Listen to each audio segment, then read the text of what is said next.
welcome back. Welcome back. I'm your host, Sully, and we're discussing the best moments of the Marvel Cinematic Universe. That's right. Just gotta revisit everything, just comic books, superheroes, as well as just why do they still click? Well, what are the moments that, in either the adaptations themselves or the comics that just really just gel, that just make one say you are watching one of their properties. So here we got Kevin Thomas.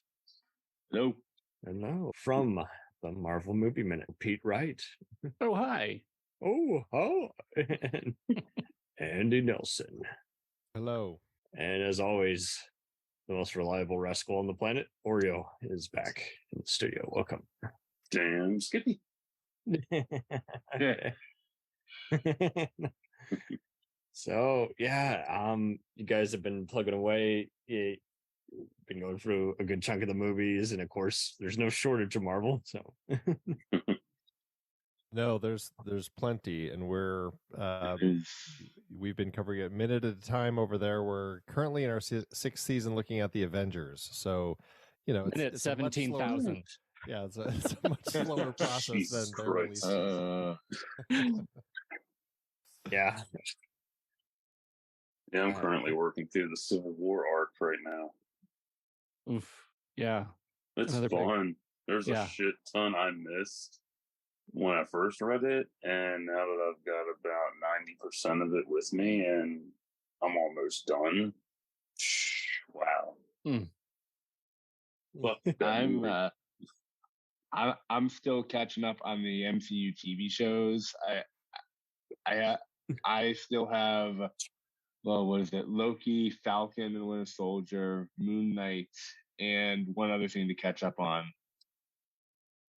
I'm caught up on pretty much all of it. I just have to watch some of the latest movies, and but yeah, we did an amusing ranking last year along with DC, and DC was another one where it's like, hey, instead of spending less time on the CW shows, I'm going to spend more time on these Max shows, and that was a better idea because it's a lot of fun, and you got to see the different versions and properties within, and virtually all the shows you could find playing somewhere, whether it was HBO Max or even Tubi and Netflix. They were pretty much all on there. And I guess in terms of shows, I know I'm like 20 years late to the party, but I just started the Justice League cartoon a couple weeks ago. Nice.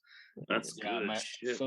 Somebody, my friend suggested it to me, and I was like, okay, I've got HBO Max. I was already kind of going back through old BTAS episodes that I had seen in reruns as a kid, and then I realized, like, wait, I've never seen this Justice League cartoon. Let's see how that is. It was always on, I wouldn't say it at awkward times, but more like in that close time in between, like when you should be going to bed and when, if you just want to stay up a little later, you can watch something before Adult Swim starts. It's a shame that didn't get an Adult Swim treatment, honestly. But it was pretty interesting timing. Like my uncle or even dad would just like put it on, just they needed something in the background when they had something on, if not that, then something else on TNT or Sci-Fi Channel to just put on and just find something interesting. Yeah. Nice. Yeah, I think the Marvel TV shows that I grew up watching, again in reruns, because I was like 1 year old and like 6 when these were coming out. But like I saw all 65 episodes of the 90s Spider-Man series in reruns. That thing was the best. I'm pretty sure I saw all of Static Shock in reruns. And then what's the other one? X-Men Evolution. I saw all of that when they were airing them on, I think it was either Disney XD or they had another name for it at the time. I think. I know the one you're talking about. They had it on Jetix. They were airing X-Men Evolution on Jetix for like all 8 years. That's why I kind of had a sense that Disney and Fox were going to play ball together, just because they would borrow each other's material for the longest time, on the various cable channels. Yeah, I mean, and then like I've attempted to get into the X-Men cartoon, and like I don't know what it is. Like the writing's good, but I feel like it's weird to me that they tried to give the character designs a more realistic look.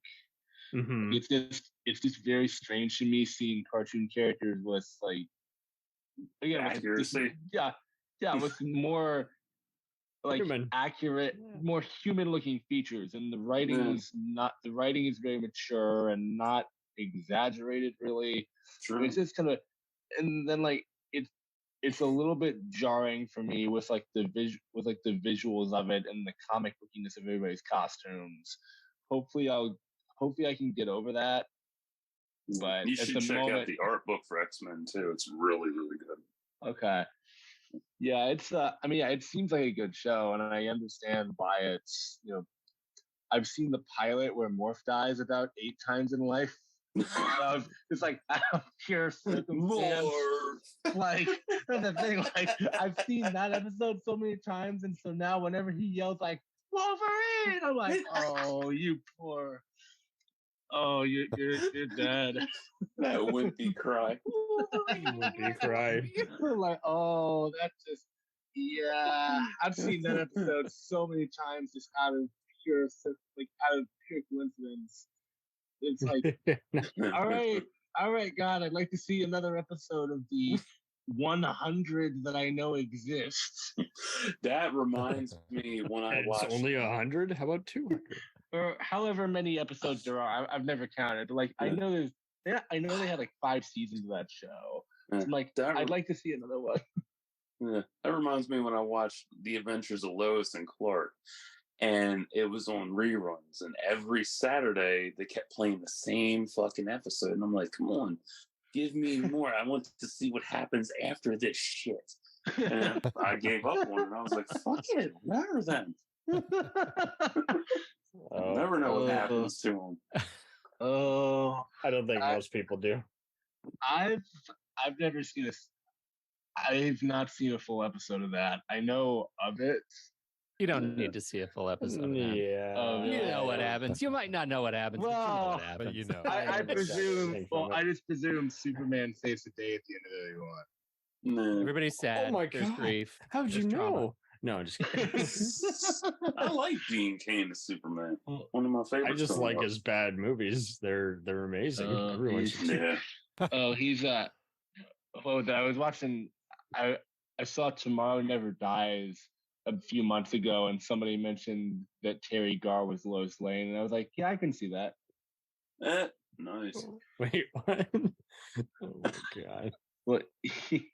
I love the Gen Gap. It's fun. It's like you know different things, but you haven't seen this, and then you see a character, and you're like, oh, yeah, they could totally play that person, and you find out they played that person. That's so awesome. Yeah. It's so wild. So there was this amazing comic, which was basically the X-Men versus the Avengers or something to that extent. Oh yeah, X-Men versus Avengers, Phoenix Force and shit. Yeah, something like that. Yeah, and I can never find the exact like comic book art. It's a collected book. Yeah, it's just called Avengers versus X-Men. Okay, interesting. But this one had a particular like different cover, so I'm just trying to find it. But it was a great read, just very vivid, very well illustrated and animated. And I was here to pick up a family member from college, and they're like, "Where the hell are you?" I'm like, "I'm in the library, and I'm not leaving." My favorite X-Men comic art that surprised me that I really enjoyed was X-Men Phoenix End Song and War Song, because it was a collab between Marvel and Top Cow Productions, and I didn't know Top Cow at the time. I just read it. I was like, wow, this art is so fucking good. And this was 2005, by the way, not early 90s, late 90s or anything. This was 2005 art, and it's still ahead of its time. Still ahead, way ahead. There's many of these comic posters which you end up getting to that moment where you're like, I want to frame this. This is beautiful. Yeah, right. It's like, damn, and Top The Cow. guy drew. They didn't just draw this. They didn't just like, make a good living doing what they're doing. They may as well be like the top animators of all time or something. They need some institute award. Yeah. Something crazy. But yeah, there are times where you just look at them and you're like, man, that's just gorgeous artwork. Yeah. And then you see the other artwork and it's like, what the fuck are you trying to prove here?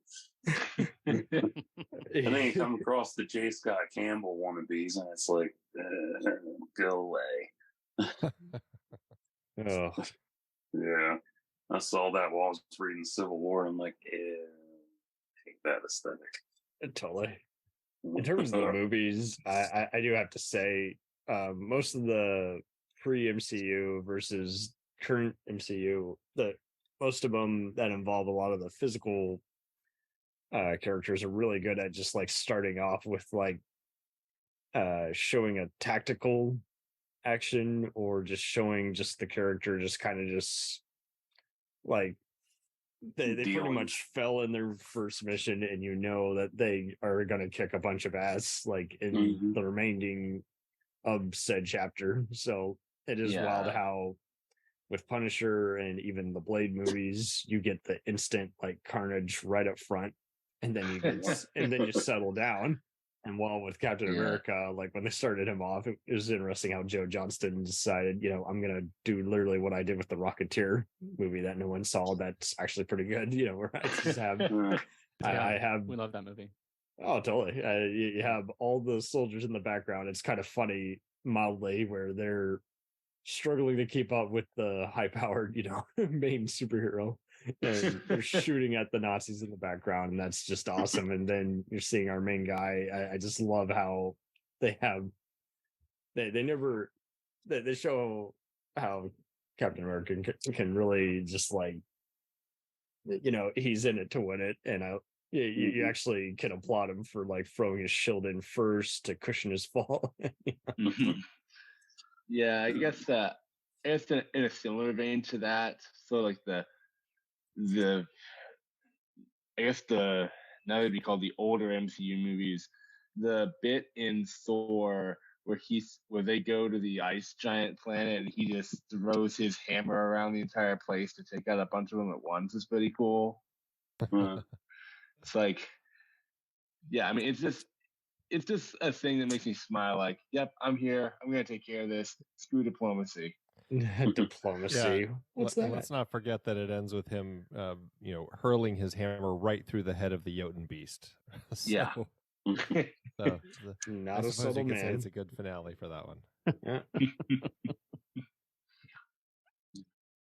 That's an interesting comment, that like the way the action just sort of starts in those earlier movies, because since the MCU is so much about origin story, like we get so much of like, oh, here's how Tony Stark was in a cave and he built the thing, and we get to see from the beginning, but you don't get that. Like I'd written down one of my favorite moments, and mostly because I'm such a Nightcrawler guy, like he was my jam from the beginning. Like X-Men 2, that opening sequence of X-Men 2 is fucking dynamite. Like and everyone's getting kicked in slow motion, and then Bamfing like legit.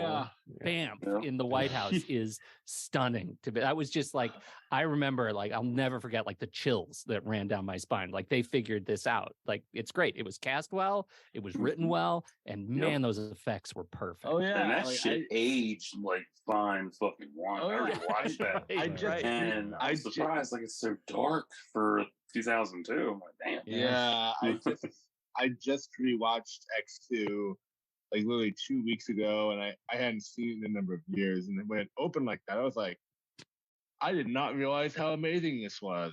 Just going in there and taking out the Secret Service like it's nothing, and you have no clue what's happening in the best way. Well, that's what's exciting when they capture a character that you've only seen on the pages before. But it seems like, oh, this is how I always had it in my head, right? And that's like, I mean, look at the first two Spider-Man films that Sam Raimi did. I mean, same thing with the way that even just like Spider-Man, like bigger and better. First time takes on Green Goblin at the concert there. It's just like everything about that was like, this is how Spider-Man always, it always made sense to me. And then when you see it on screen like that, it's like, oh wow, they actually figured it out. And same thing with Nightcrawler. It's just that's what makes these moments work so well. And so versus exciting. Nowadays Marvel, where it's like, oh, let's throw in jokes for half the fucking film. Well, yeah, and I kind of most of the moments on my list are like jokes. Looking at or no, actually, most of the moments on my list I love are not like jokey things, and most of them aren't even MCU things, because it's like, yeah, like I enjoy the MCU. Honestly, I go into them and I go in with the headspace of I'm watching a children's movie. Yes. And so when they have all these dumb jokes, I'm like, yeah, I laugh at a good number of them, but I don't know. It's just like, yeah, I know some people hate this phrase, but yeah, Marvel makes movies so that like 11-year-olds can watch most of the time. Right. Yeah, and then occasionally audiences, right? And there's nothing wrong with that. Like, I enjoy feeling like an 11-year-old every once in a while, but like,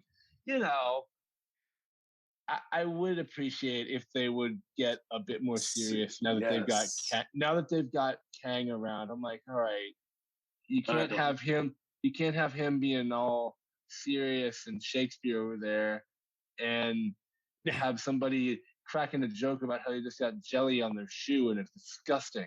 No, like it's not a good flow. Like they keep watering down characters to the point where they lose their complexity from their origin, and it's like, I think it really depends on who's helming it, because like, yeah, they have to compromise each installment, and I get that. Like, this said installments, like that featured character is going to have like one intro, maybe one battle scene, and then the rest are going to be the main guys who carry the main narrative that installment. I really do hope, though, they can do a cool like versus event. I think that would be fun. It's unlikely, but it would be fun. And altogether, it just would be interesting if they go beyond just whatever phase they want to go. And I know they're bringing back all the R-rated Netflix verse guys because they were just so popular. There's some good moments in there. How those always end. Jessica Jones is having to fight I love her supernatural mentor. Luke Cage is going after some old childhood friends who have wronged his neighborhood, and then of course, Daredevil just making you be able to take the Kingpin serious. Wilson Fisk is very deadly, and after that movie came out, which people like or hate, it felt like it was pretty easy to just lay it on that. I think that's just it. Like, half the time you would see these movies, and because the movie had infamously illustrated said character, you weren't sure how anyone could reinterpret it, because everyone was becoming more and more familiar with the adaptation versus the source material. Yeah, I grew up watching the Daredevil movie, and so I have a fondness for it. I recognize what's wrong with it. Like, I recognize that the show is technically better in pretty much every way, but I'm always going to have a soft spot for Michael Clark Duncan's version of the Kingsman character. I think he and Colin Farrell seemed to understand exactly what movie they were in, and so they were having a lot of fun just kind of playing up to that. Like, we're playing fictionalized comic book characters. Let's go nuts. Right. And then you've got Ben Affleck and Jennifer Garner in there who are they're playing it more seriously. And so you have scenes where they're in it together. It's like, you guys are in different movies. Almost like I remember there's one shot where it zooms up to Daredevil's costume. It zooms up on Daredevil's costume. I'm like, oh, that looks so ridiculous. in this dark and gritty world you've set up. Like, his costume does not look good in well-lit scenes. No. Well, it's a muted costume. Well, still, like, the few times we see it in the, like, somewhat brighter light, like, it looks goofy. And I thought the Netflix show did better in terms of, like, you're almost never going to see it. We're going to keep it in shadows 99% of the time. And the few times you do see it, you're like, yeah, whatever, but you don't see it that much. They do have interesting cinematography in those early adaptations to where it does kind of make you want to wonder, well, what did you guys have for inspiration when, there was very little inspiration back then? You just had to... Yeah, when Michael Clark Duncan was cast, they chose him because there was nobody else physically imposing at that time frame. I mean, now, granted, they could have picked Big Show, but he would have been a good fit. But honestly, it wouldn't have worked at the time because he would have been more cartoonish. Whereas Michael Clark Duncan was established from doing Green Mile. Yeah. And he still had the build going on. And boy, he's a Stackhouse motherfucker. And it's a damn shame he's dead. Oh, yeah. It was like, every scene he's in that movie, he just owns it. We'll return after these messages. Hello and welcome to Culture Shocked, the pop culture podcast brought to you by four aging millennials and our outdated opinions. Join us every Tuesday as we discuss movies, TV, games, and even music, new and old. Dude, what do you think you're doing? Are you seriously trying to record a promo without us right now? Well, yeah. Dude, you can't just do the promo by yourself. Who's gonna listen to that? Yeah, and you probably haven't even told them that we're a pop culture podcast where we always agree on everything. For instance, the Sam Raimi trilogy, easily being the best of the Spider-Man movies. No. But I think we can all agree that Jaws is a classical masterpiece. Nope, don't like that. But we do all agree that the sequel trilogy of Star Wars is the best in the Skywalker saga, right, guys? That comment is so ridiculous. I don't even know where to Anyways, that'll do it from all of us here at Culture Shock. Thanks for listening. Do you ever find yourself thinking about who would win in a fight between Goku and Superman? Hi, I'm James Gavsey, and on the Who Would Win show, me and my co-host Ray ignore anything important happening in the outside world and debate fictional battles between characters from comics, movies, and video games. We got a new show every week, and almost always am I the winner. Yeah, not true, Ray. In the past, we've discussed such matches as Captain America versus Darth Vader, Solid Snake versus the Iron Giant, classic matchups like RoboCop versus Terminator, and even the Muppets versus Sesame Street. That one was crazy. So if you're a fan of geek culture and love a spirited debate, check out the Who Would Win show wherever you get your podcasts, or check us out at whowouldwinshow.com.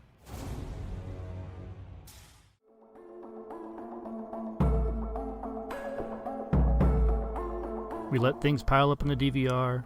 We add them to our queues. We wait for the DVDs and Blu-rays. We time shift.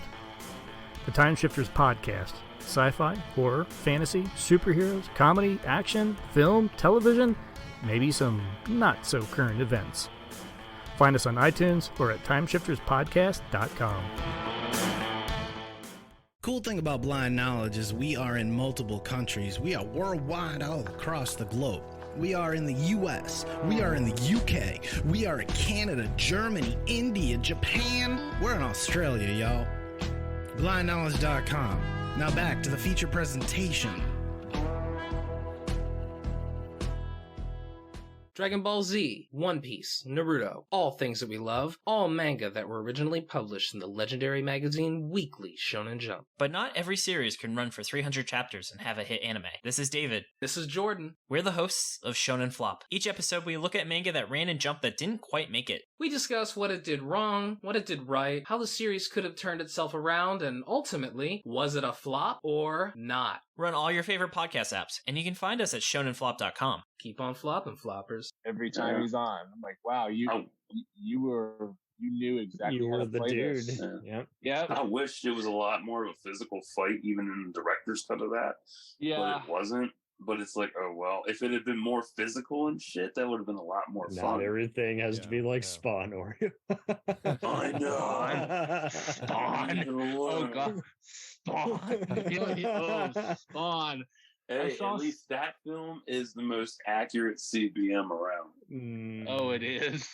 That's it the most accurate. They changed two things. They had Angela, you had Sam and Twitch, and what they changed was Jessica Priest was subbed in for Chapel, and they renamed the company. That was it.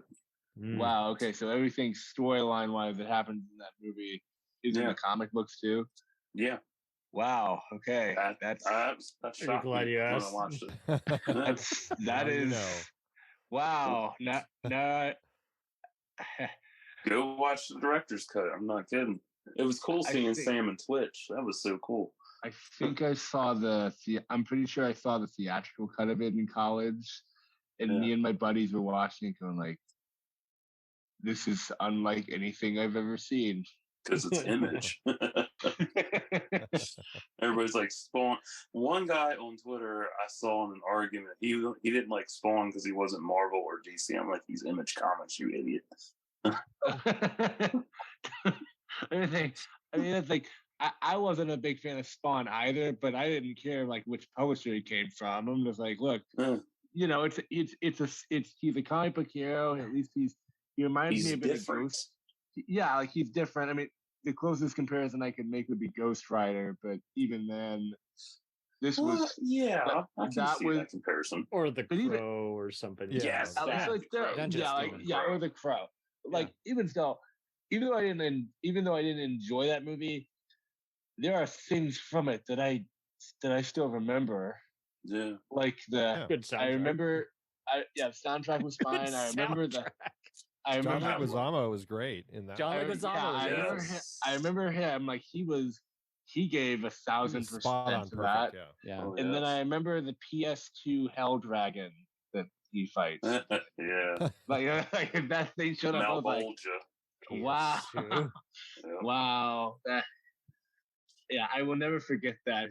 His head barely moves. I mean, the voice they got for that dragon was good though. I'll give it that. Whoever was voicing that dragon head did a good job with that. Definitely. Let's just say it's Don LaFontaine. I don't know. Who voiced the dragon in Spawn? His name's Malbolgia, not Dragon. Malbolgia. It is voiced by David Sobel. Damn it. I have never heard of this guy. He looks like an angry Drew Carey. That's about right. He is known as Depth Charge in Beast Wars, Transformers, Gorilla Grodd. Shit. Yep, Gorilla Grodd in various DC media, Drax the Destroyer in various Marvel media, Shockwave in Transformers Prime, and Blitzwing in Bumblebee. That's awesome. That's pretty. That's an awesome round right there. No kidding. Real. It's funny when you watch cartoons and shit. Watch the end credits because you can see the cast and you see where everybody started and where they're at now, and it's amazing how many of them were involved in different medias. Oh yeah, that was recent. The one person I like the most that's been in so much media is Jim Cummings. Oh yeah, he's Winnie the fucking Pooh Bear. He's been everywhere. And then you have Mark Hamill, who literally takes everybody's roles, including Keith David's. And Danny Trejo's.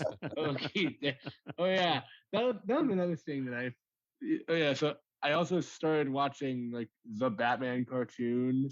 Yes, and that's so underrated. I started watching it. I like it so far. And like when his I actually don't know anyone who hates it. Yeah, I like it. It's campier, but it's still got a little bit of darkness to it, which is totally nice. The Scarecrow episode. Hello. And then you said sorry, who did you say voiced the Joker again in that? Mark Hamill. No. Kevin Michael Richardson. Kevin Michael Richardson. Yeah. Kevin Michael Richardson's take on it. Underrated. Yeah. That dude's the voice of the Matrix. That dude is amazing. He was Kevin Michael Richardson's take on the Joker is so full of its own unique, crazy energy. Like, I feel like again, similar to Mark Hamill, I feel like that guy could tell me the funniest joke and then shoot me in the head 5 seconds after. Oh my god! Here's an image. Kevin Michael Richardson also did Batman's voice in DC Nation shorts. Oh, really? Wow! Wow.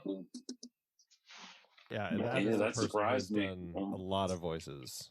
Yeah, he's great. And then also, I think Bruce Greenwood does okay as Batman in Under the Red Hood. I think the first thing I saw him in was the Star Trek reboot, so it took me a few minutes to not be like Captain Pike is going out of Batman now. Yeah. What did he do? Bruce Greenwood did something in the 90s. I can't remember what the fuck it was. He's like a he would be like the go-to guy for playing like federal agents, dads, and husbands. I mean, he was in Double Jeopardy with Ashley Judd. Passenger. That's just always being just either that congressman who's a bad apple or just guy in the bad husband. He was still playing the bad congressman in The Post. Yeah, that's true. Yeah, but he made up for it because he was Kennedy in 13 Days. I was gonna say that's the flip side. Like, he's so good as like JFK, National Treasure too. What the hell's going on here? He's everywhere. He's probably got like one of the easiest supporting jobs in Hollywood. Probably come in and play this jerk, or come in and play this authority figure. All right, I'm coming in.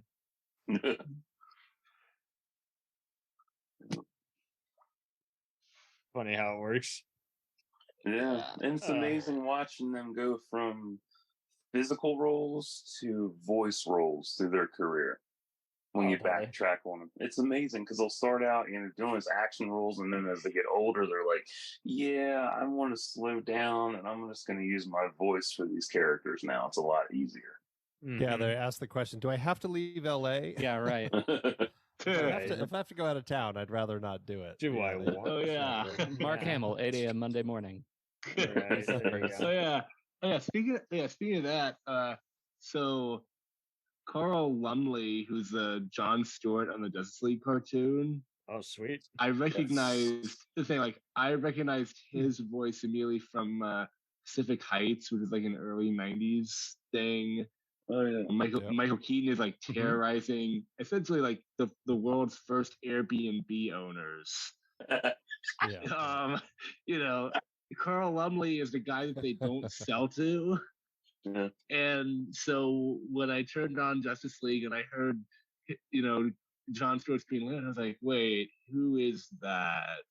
Why do I recognize him? Like, Phil Lamar. No, John Stewart. Yeah, John Stewart. He's voiced by Phil Lamar. Sorry, I meant John Jones. Never mind. Yeah. I meant John Jones. I am so sorry. That's all right. Yeah. They're all the same race, man. Oh, no. No, I meant John Jones. That's all right. Yeah, he is Or that guy and that guy. Yeah. Yeah, those guys. And then you've also got Michael Rosenbaum voicing Flash, which is a Smallville fan, is very fun. His voice. Dude does have a good voice. Like, honestly, as much respect as I have for like Gene Hackman and what he did in Superman, when I think of Lex Luthor, I think of Michael Rosenbaum. This very headstrong, confident guy who has like extensive monologues to give to anyone who enters his house. It's strong to take you on. Oh, my bad. My bad. I like Trap, man. But yeah, I know what you mean. It is intriguing in that they essentially they always kind of remind the audience in any of these like character face-offs to just kind of have fun seeing the villain, like get kind of some Rocky moves in, like on the hero, and then the hero just finally, can't cough up blood, but gotta have like a scar on their face, and finally is able to kick their ass. Oh yeah, Wakanda forever. Oh yeah, I thought Wakanda Forever. Like, I was surprised. I got to the end. I'm like, wow, I love this movie, and there's only one like Black Panther fight in it. That's impressive. No, it was Like, good, but like they edited the blood out. Like, really? Yeah, I didn't. She gets shanked. Like, there's blood. Where's the blood? Yeah, I was. Well, I remember one critic said it best, where they were like, they're going by Dark Knight blood convention is like they should be bleeding now, but they just aren't, and we're not. They're amazing healers. Yeah, see, that's the thing. Like, the thing. It's Whenever like anyone just cut away something. Yeah, like whenever I see people make the argument, the Dark Knight movies are so realistic, I go, yeah, but no, they're not. Like, if they were, people would be bleeding everywhere. People would actually be arrested at the bank robberies. Yeah, for real. Yeah, but none of that matters because you have moments like the Joker's pencil trick, which is amazing. Like, man, he's a sharpening genius. He gets rid of wood instantly. There's a difference. He's a between, boner killer. There's a difference between a grittier take on a story and a realistic take on a story. They may be mistaking the two words. I don't think it's possible to have a realistic take on a superhero story, period, just because these characters are inherently not realistic. If like, a realistic one would be, what was the one with Dwight from The Office? Super. That's a realistic take, you know. Yeah, that's probably the closest we'll ever get to, like, if a guy actually decided to be a superhero, this is where their headspace would be, and this is probably what could happen to them. Yeah. Mm-hmm. This is The Boys, right? This is Invincible. This is like they're trying that, and to some degree, it's fine, but it's you got to have a certain taste for that sort of stuff. Yeah, and as far as or just go by the screenwriting rule that, hey, there's going to be consequences. We're going to at least show, like even if they're not responding in a realistic fashion, it's there somewhere. So. Mm-hmm. I mean, that's why I like Spider-Man 2 a lot, because it's I think they show a lot of like consequences, like big and small, of like being a superhero. Like you can't be places. People think you're just gonna flake on them. Right.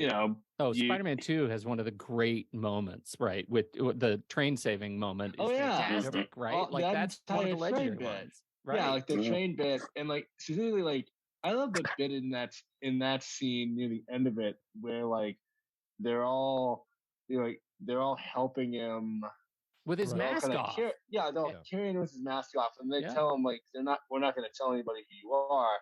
And then when Doc Ock comes in, they all stand in front of him trying to help him. Yeah, I really love that, because that was a really good. We needed that empowering moment. Just knowing that. Great beat. I also like the deleted scene that's never going to air of that, where Peter gets served with damages for what he caused. I was thinking that. So I showed Spider-Man 2 to my sister last week, and I was thinking I did. Coincidentally, I showed it to her last week, and I had shown her The Incredibles like 2 months ago, and so when we get to this scene, I'm like, oh, The Incredibles shows how this actually ends. Peter Parker is going to have a lot bigger problems than getting Mr. Ditkovich's rent by the end of this week. Peter Parker's in hiding in Switzerland. He's trillions to pay back. Got it. New York. Yeah. That's the one. That's why I like Civil War's arc so much, because it actually showcases, the real consequences of the shit. Right. Like, just because they're superheroes doesn't mean that they get off scot-free. Yeah. Ben Grimm escaping, going to Eris. At least hint that they may not be enjoying themselves tonight or something. It's to give you a sense, hey, this isn't playing around. Yeah. Mm-hmm. And I can't not. Who's your personal favorite villain? Like, it seems like Zemo's kind Magneto. Okay, so you're old school pre-MCU. It seems like Magneto doesn't get enough love, but yeah, Zemo has been kind of a scene still because he's basically kind of like Dawkins in The Running Man, where he's making everybody fight each other for his own entertainment, and then he's the ultimate killer. He could turn the polar axis in reverse. He could use all the iron in your body to kill you. Yeah. He reminds me. He's a little. It feels like they are kind of trying to make him basically be the Magneto of this world. They just haven't. He just doesn't. I don't know if it's in his skill set or not. I think he's just chosen to not ham it up as much as Ian McKellen does. Like Anne showcased what Magneto can do, for sure. Where like Michael Fassbender, he did the same thing, but more on the he's more the emotional Magneto. That whereas needs to fire his agent. I have not seen him be well used. That's actually that was a cut character, emotional Magneto. Never really got written, but it's a real heartbreaker. I remember I saw Michael Fassbender in the Assassin's Creed movie, and I was like, dude, why are you here? Even that movie was cut short. It's missing 25 minutes. Oh yeah, I went. My friend had the game on his Xbox, so I played it a little bit a week before just to get some idea of what the story was. And I'm watching this movie, going like, have you guys ever played this game? Because I've only played it for a week, and I feel like I have a bit better grasp on what you should be doing than you guys. I also have the Ultimate Guide on my channel, too. That was a good book to read. Did you really? Yeah. Nice. Very nice. Yeah, that Assassin's Creed movie was like, what the fuck? It was good, but like it's missing 25 minutes of footage. Like, if you mean it's bad, billed for... Yes. No. I mean, if they ever release a director's cut that restores that 25 minutes, I'll check it out just to see like what got cut. I wouldn't be expecting a lot at all. Just like, all right, what got cut out of this? Maybe there's a better movie here that we just didn't see. Am I wrong? I don't think there are that many people that care. Like, yeah, 25 minutes cut, but like, who cares? No, but I don't know anybody who's been clamoring for like, release the director's cut of Assassin's Creed. Release the Creed cut. Release the AC. I don't think if that hashtag ever happened, that would be funny. Like, you guys should write that. You should start it. Let's see what happens. No! Fuck it, I'll do it right now. I have nothing else better to do. We must see the 25 minutes. Now, a director's cut I would actually like to see is Josh Trank's Fantastic Four. I love that movie. I don't even know if he wants to see that release. You mean Roger Corman's? Yeah. The thing is, not like that. The 2015 one, because I remember I saw the 2015 Fantastic Four, and I'd heard how. No, just kidding. Yeah, That's funny. None of my big Marvel moments came from that movie. No, so weird. No, they're not. No, none of mine did either. I'm just saying I remember seeing it. I liked. That's one of the most grounded films ever. Okay. They try. Okay, so to make this is not. The what's his name? I think it was Joseph Colt played Dr. Doom in that. I would have actually liked to see him come back in like a voiceover in some fashion, kind of like Eric Roberts did in that one. I don't know, audiobook version of a Doctor Who property, just because he's in the infamous property. But I guess, a favorite scene that I do have, like, I love the opening scene of the first X-Men movie. Just because of like. I appreciate how it tells you this is not. I appreciate that it immediately makes you sympathetic to Magneto. Yeah, like, you're instantly. How do you? You're instantly like, oh yeah, you care about this guy. Like you don't even know who he is yet. Or I'm glad you mentioned that moment. But it's like, it's like, you open it like that. You're like, you know what, dude? Whatever you want to do, I get it. This is horrible. what happened to you, and then First Class, it expands on that, and it's even more. It's like, oh yeah, no, I think that First Class makes him one of the most sympathetic villains in all of superhero movies. Because when you get to the end, like you say, you instantly feel sorry for the villain, and it's good at just kind of just giving you an idea that, hey, you're not watching the most typical comic book movie at that time, and the way it's lit, I do gotta applaud the cinematography, because it was very much like the first Blade, where it just that gritty. It looks that fill between a typical like T2 and it kind of unfolds like blockbuster. a comic. That's why it's so good. The widescreen anamorphic lens really capture everything that's going on, and you actually, I mean, much like Deacon Frost in that first Blade, you really get into Magneto. You instantly believe what they're going after, and then you know that they're gonna always have a justification for every awful thing they're doing. Yeah, or if you watched it and you see it, it's at an Auschwitz camp, you think, and you don't know anything about comics, like, is this another Indiana Jones film? Is he going to stop the Nazis in the camp? Oh, no. Does he have powers to stop them now? Oh, no, that would be amazing. Magneto pulls an Indiana Jones. I would love... bring Michael Fassbender back and just have a random Magneto adventure where he's trying to like get some ancient artifact or something. That's what Disney Plus needs to do. Let's just go back and have some random Magneto adventures. Yeah, that's actually the working title. Marvel's Random Magneto Adventures. There you go. Oh. Would you like to know more? No, right. I don't know. I'm late to the game on the Spider-Man game, but I just beat the PlayStation 5 Spider-Man game and been playing through Miles Morales, and awesome. I'm kind of stunned at how well written those are, especially once you get into Miles Morales and you get that relationship, the relationship between Miles and Prowler. They had like every other person from like Little Star in those games. They had freaking, I think number 6 was the name of the cat burglar gal. No. The art books for the game are fucking awesome too. It's incredible. It's really incredible, and that's one of the big moments, like that sort of Marvel moment, like Peter on his knees at Aunt May's hospital bed is just like gut wrenching.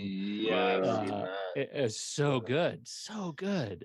The way they designed Vulture in the original PlayStation game was really cool. Yeah.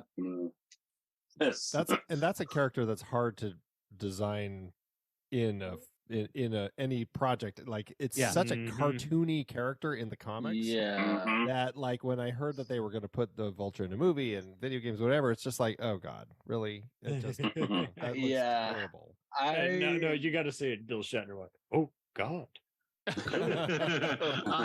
I would have went. I think I remember hearing like when Ben Kingsley was supposed to be the Vulture in Spider-Man 4. Oh my God! Really? And then I looked up who Vulture was, like this old guy who wants to de-age him. I'm like, yeah, Ben Kingsley can do that. And then it got canned. I'm like, that's too bad. The portrayal, Michael Keaton. I thought Michael Keaton did a great job. I think that treatment of the character by Michael Keaton and production design of the character was legit. Oh yeah, super grounded. Great. Yeah, he did great, and he did great in Planet. And again, another one of those moments where you immediately get why he's doing what he's doing. Yeah, it's like, oh yeah, he's a working class guy who got screwed over by the corporations. It's like, yeah, all right, in that order. You're not doing the right stuff, but I understand why you're doing it. Yep. You go on and do your thing, man. Do your thing, man.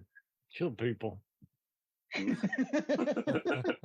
Oh God, that reminds me of every stupid argument online about how superheroes don't kill. I'm like, Yeah, they give you a do. list of everybody that indirectly killed somebody and how they're responsible for shit. Let me show you this scene in Batman Returns where Batman really puts a bomb in a dude's chest and then walks away casually as it blows up.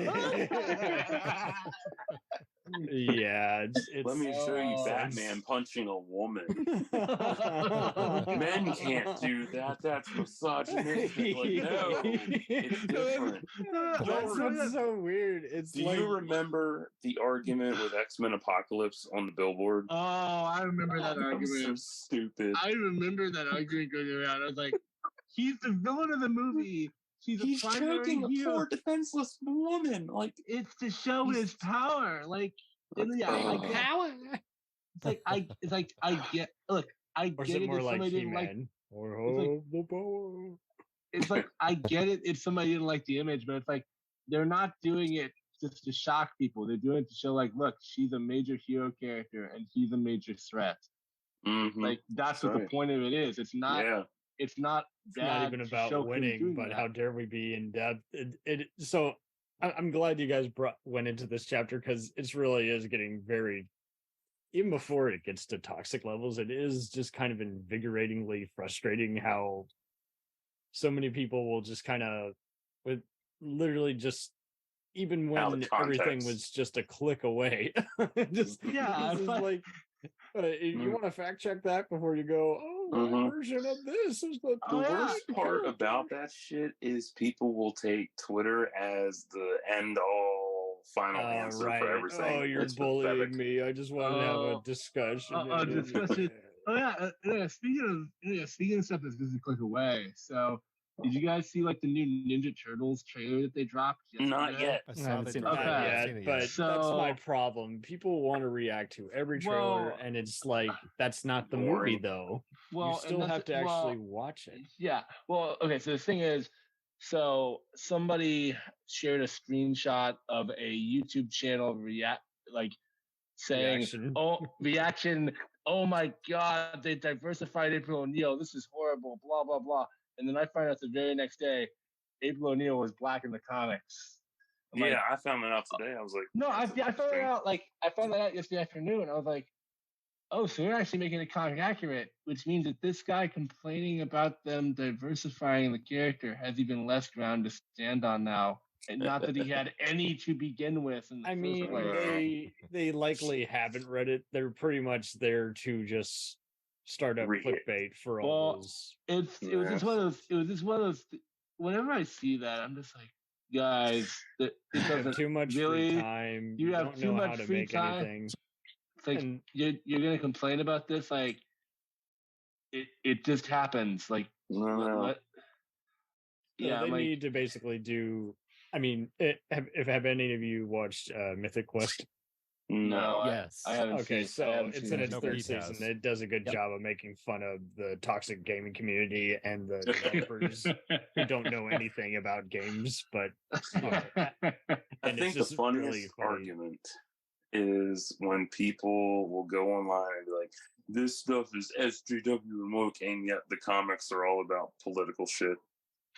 Yeah, I'm like, you have lost the argument. You never even read the comic. You just or you rented the first issue that had a gory cover or something, but you didn't actually get in depth or actually read what was on the page. You were just, I must hate this. I do my best to try and avoid all of that, all the instant hate stuff going around. It's like we try. It's just the thing is like, look, man, I'm not gonna judge the movie until I see it. That Turtles movie, like that, I could love that until they get movie. an actual Don LaFontaine voiceover. I'm not actually watching the comic or the trailer because I'll read the comic, but I'm not gonna watch the trailer because I know they're going to just they're trying to sell it versus what's actually in the movie. But so many people. Well. Yeah, I mean, and that's the thing. Like, I don't know how the movie's gonna turn out. I could love it, I could hate it, but at this point, I'm like, look, it's out there.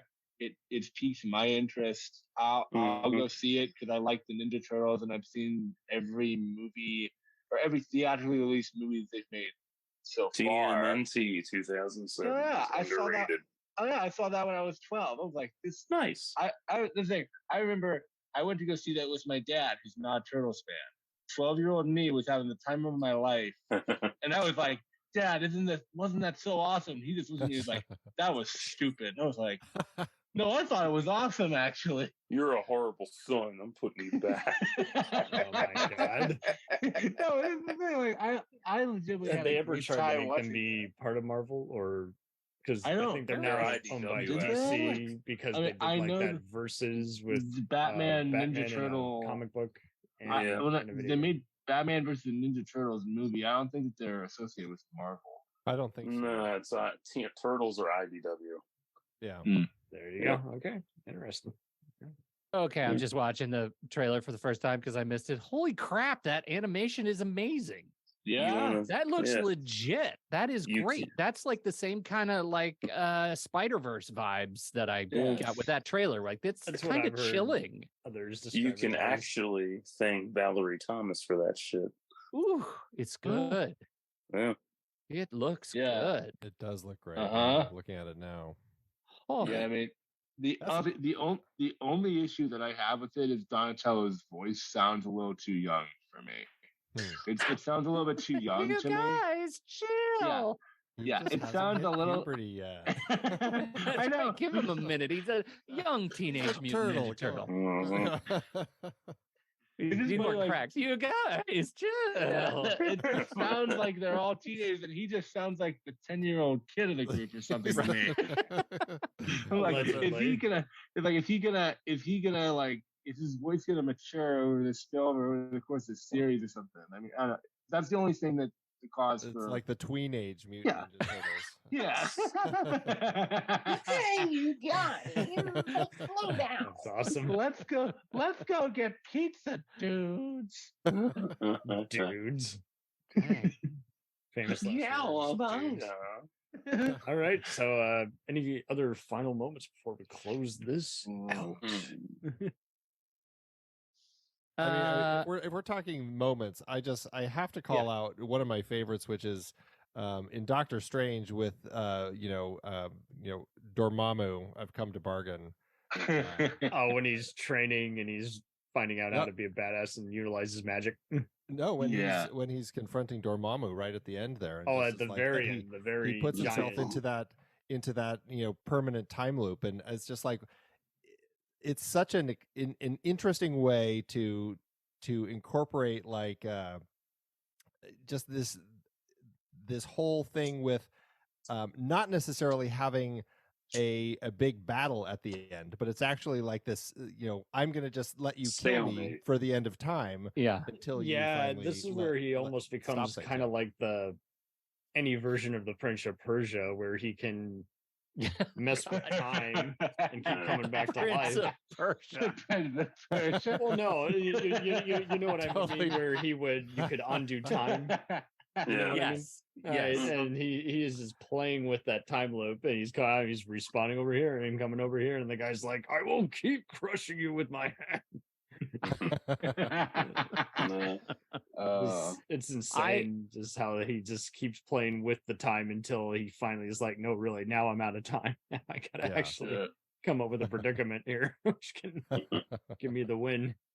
I'm going through my list of moments, and most of them are not MCU moments, which is weird because I'm on a MCU podcast. But the one that dude, don't feel shame. No. Have you seen this whole podcast so far? We've been all over the fucking place. Podcast. My podcast is a Marvel Cinematic Universe podcast. No, you guys are all over the place. The breakout scene in Future Past, the time in a bottle sequence where we actually get Quicksilver doing his thing, running around the kitchen. Yeah, that was cool. That was awesome. That was amazing. It was awesome. Croce was great. I'm like, God, this is what I want. It's like I want more of. I need more of those characters. But the ones that really the pinnacle moments for me are the callbacks in the MCU, and I think that's one of the things that the MCU generally is best at is making like stupid joke callback lines emotionally powerful. And on your left, that starts in Winter Soldier and ends in Endgame is incredibly powerful. And I am Iron Man. I am Iron Man. Yeah, I'm Iron Man's good. Avengers, Cap catches the hammer, assemble. Like those beats, like, they make me feel epic when I watch them, and they're incredible. They do a good job of taking a lot of Lord of the Rings type battles as well as just kind of I mean, it's clearly Star Wars influence. Maybe Star Trek 4 because of how they'll have Star Trek 4, things going on at once, and then they're just like, and by the way, there's 2 other battles happening here. Here's the establishing shot, so you can so many follow things, it. right. But then they turn around and they can do stuff like the bus fight in Shang-Chi, which was like, you know what? Cool. They can do something that was different. great. Like that's new, Yeah, and we're doing a homage to Speed. That was we great. can do Speed Kung Fu. Yeah, and then I guess like another a moment similar to that, like it's like a thing they can make. Yeah, like they when they make moments powerful, like is the whole like the scene where Yondu tells Peter Quill that he's his dad, and then sacrifices himself. That like Guardians 2 has moments of jokes that really do not work. But then all the emotional stuff they do in that movie, it has me. I always cry. I'm like, I can't believe you're pulling this off. You're making me feel sad about this blue-faced, fish-headed guy over here. Like legitimately, they do such a great job with that, given like how limited screen time him and Peter Quill have together, and how in the first movie they mostly played him off as a gag, and it's like they made him into a real character. So when that happens, it's like it just hits you really hard, and they let it sit for a minute, and they let it just sit there, and the weight of it fall on you.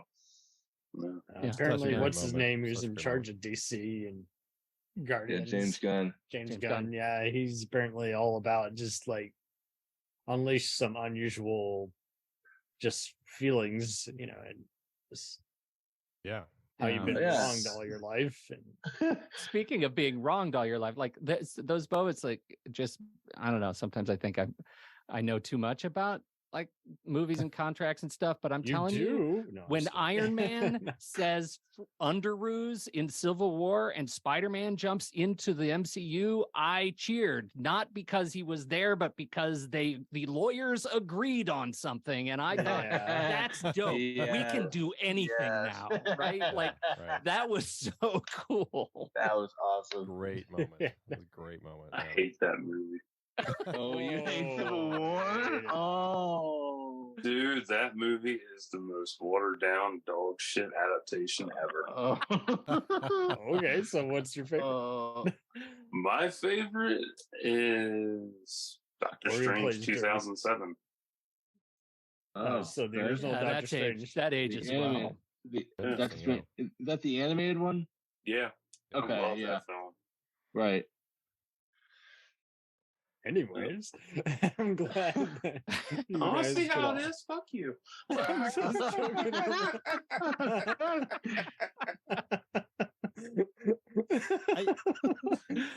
I just can't believe we're arguing over an animated. How dare you?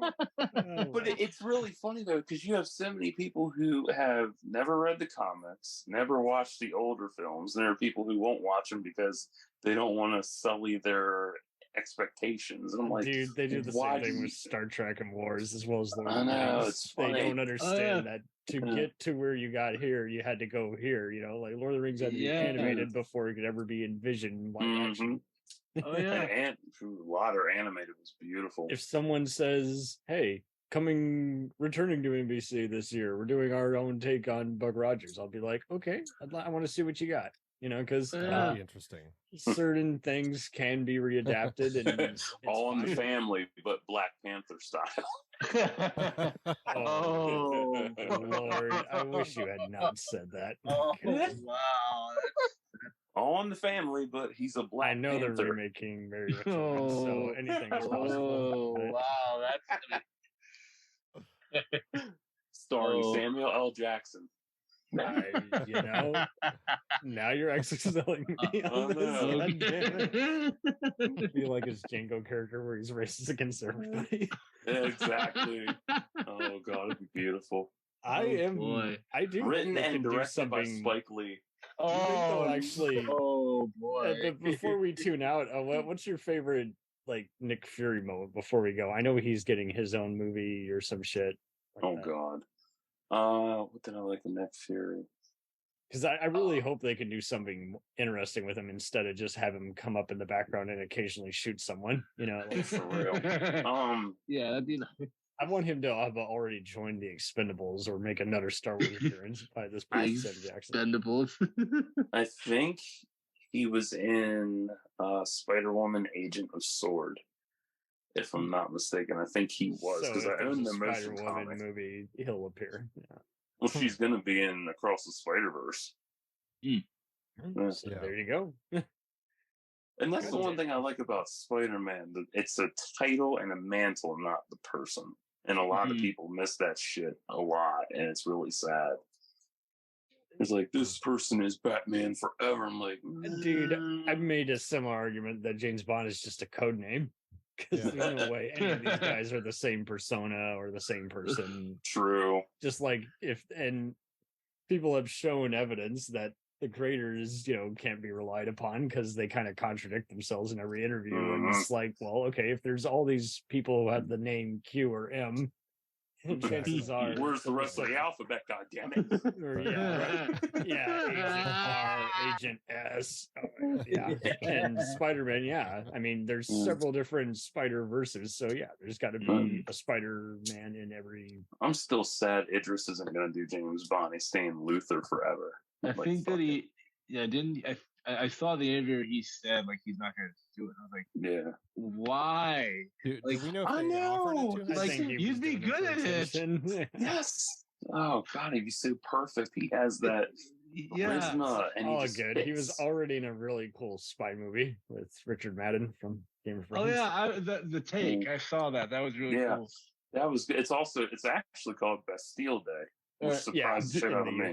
Okay, that one. When I saw, I think that one.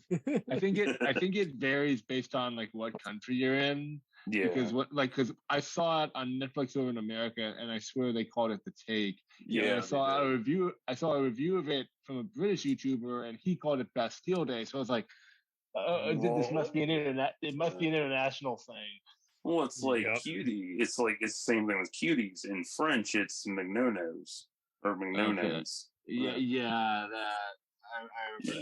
And if you release it called Bastille Day over here, like nobody knows what that is, but people. Wait,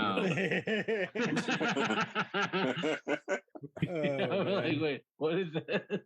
It's a French holiday celebrating the storming of the Bastille during the French Revolution. I have to pee. It works every time. So this has been lovely having you all on here. What can we expect next for the Marvel Minute? Oh, well, I mean, we're continuing, as I said, our Avengers season. We're breaking that down 1 minute at a time. Minute. Oh, wow. At the time of recording, we've released, I don't know, I think we're releasing episode 22 today. So, which is minute 22 of the film, Steve Rogers in the boxing ring. But awesome. So that's going to be taking us into the fall, and then probably quick turnaround on that and jump into phase 2. So cranking through these things, and it's a very slow process. But yeah, and if you're interested, you can learn more at marvelmovieminute.com or just go to, find us on any podcatcher out there. Stuff. A minute, that's faster than the Flash. Flash. The best premature ejaculator ever. I can't believe I have that recorded. What the fuck are we going with this? You are so welcome. You are welcome. Oh, thank you. Let's stay in. That was great. What superpower were we talking about? Wakanda forever. Arnold Schwarzenegger. Wakanda forever. There's something so wrong about that. Superhero. Jeez. Or super villain. Leave it alone. Leave it alone.